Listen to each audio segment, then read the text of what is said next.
नहीं, इसमें तो देखिए आज एक सेकंड भैया, एक सेकंड, हम नहीं आ रहे। न्यायपालिका को मानने वाले लोग हैं हम लोग, और न्यायालय पे पूरा भरोसा है, और हम लोगों ने अपनी बात को रखा और हमें न्याय मिला है, बेल मिला है। तो इस फैसले का हम लोग सब लोग जो है स्वागत करते हैं। लेकिन ये सब तो जान ही रहे हैं कि पूरे देश में जो है क्या हो रहा है।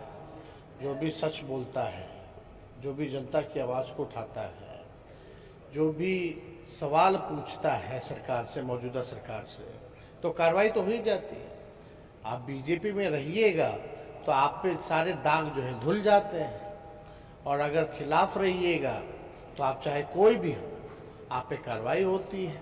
तो वो हो ही रहा पूरे देश में। सर, जातिगत जनगणना को लेकर आप लालू जी नहीं बात उठा कोई सवाल ही नहीं उठ रहा है, कोई सवाल नहीं उठ रहा।